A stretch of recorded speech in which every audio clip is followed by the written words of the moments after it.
बोलो जयकारा बोल मेरे श्री गुरु महाराज की जय। श्री सद्गुरुदेव भगवान की जय। गुरुमुखो, परमात्मा जो करता है, जो करवाता है, वो सब ठीक ही होता है। अथवा इंद्रियों को जो भी बांटता रहता है वह युक्त पूर्ण ही बांटता रहता है। गुरुजी कहते हैं कि वह पुरुष जीवन मुक्त अवस्था वाला पुरुष है, उसको जीवन मुक्त अवस्था वाला पुरुष कहा जाता है। गुरुमुखो, किसी देश का एक राजा था, उसके घर संतान नहीं थी, तो बहुत यत्न करने पर भी जब संतान नहीं हुई तो उसने बहुत लोगों से ही संतान उत्पत्ति का साधन पूछा। तो उसने एक ज्योतिष से पूछा। ज्योतिष ने कहा कि हे राजन, अगर तुम संतों की सेवा करोगे तो उनकी कृपा से तुम्हें जरूर संतान प्राप्त होगी।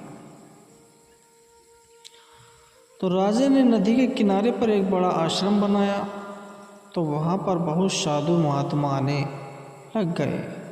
तो इस तरह राजा अपनी पत्नी के साथ हर रोज़ वहाँ पर अन्नदान, वस्त्रदान आदि करने लगा। तो उसकी सेवा से प्रसन्न होकर एक महात्मा ने राजा को कहा कि हे बादशाह, तू किस भावना से सेवा कर रहा है? तो राजा ने झोली फैलाकर महात्मा से कहा कि हे महात्मा, बाकी तो सब कुछ ठीक है, लेकिन एक मीठी दात पुत्र की नहीं है। आप कृपा करो, हमारे घर में पुत्र पैदा हो। महात्मा ने कहा कि हे राजन, फिक्र मत करो, तुम्हारे घर 2 पुत्र पैदा होंगे। एक को राजा बना देना और दूसरे को साधु बना देना, और अपना सारा राजपाट अपने एक पुत्र को देकर खुद भी इस मार्ग पर चलना, इस मार्ग पर विचरण करना।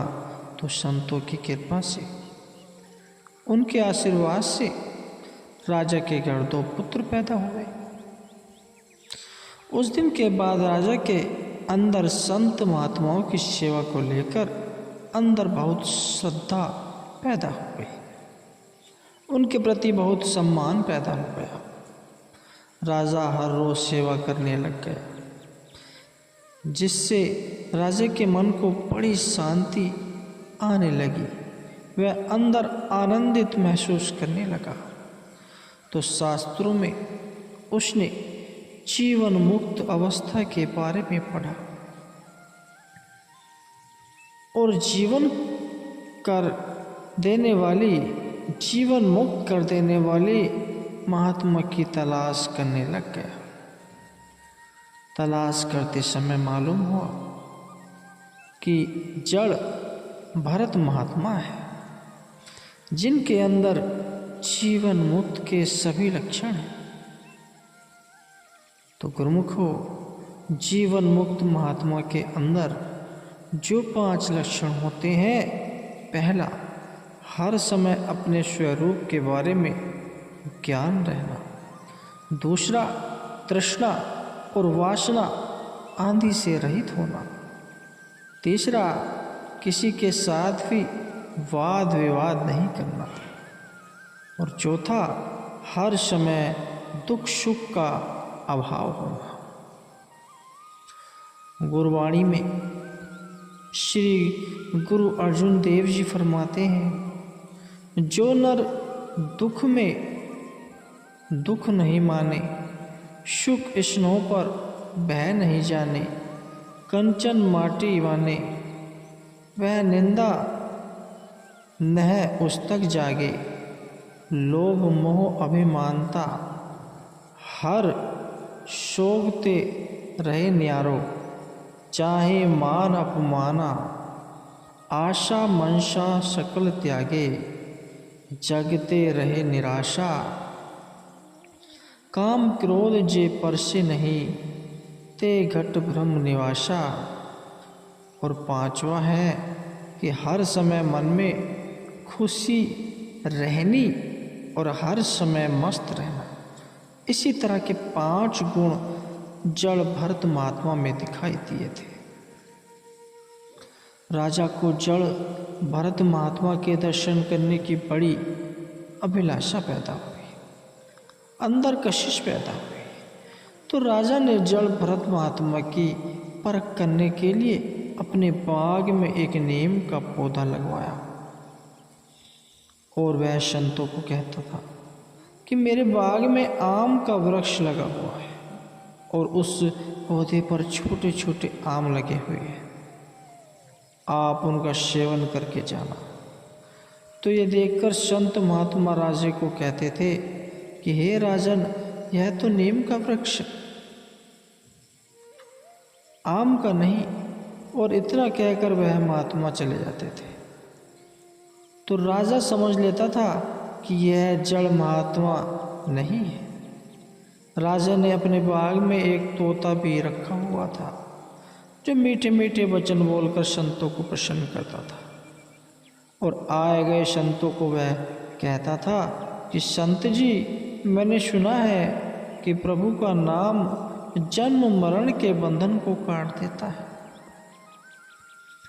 लेकिन मेरा जो लोहे का पिंजरा है ये नहीं कटता। मैं दिन रात इसका नाम लेता रहता हूँ। इसे करके कोई तरीका बताओ जिससे कि मेरा यह बंधन टूट जाए। तो युक्तियाँ उसे बताई गई, लेकिन उसका पिंजरा न टूटा। तो आखिर एक दिन जड़ भरत महात्मा जी वहाँ पर आ गए। तो जब वह अंदर गए तो उस तोते ने उनका बहुत मीठे मीठे वचनों से स्वागत किया और महात्मा के आगे प्रश्न किया कि महात्मा जी, कोई युक्ति बताइए जिससे कि यह लोहे का पिंजरा टूट जाए। तो संतों ने कहा कि मन इंद्रियों को रोककर मुर्दे की तरह लेट जाओ, यह पिंजरा भी टूट जाएगा। तो गुरुमुख हो, राम राम जपने के कारण तोते का हृदय पहले ही शुद्ध था। संतों के वचनों के कारण जिस समय वह मन इंद्रियों को रोक ले मुर्दे की तरह लेट गया, प्राण त्याग कर लेट गया और इतनी देर में राजा गया, तो तोते ने पहले की तरह मीठे वचन बोलकर संस्कार न किया। तो राजा ने माली से पूछा कि तोता कहाँ पर है।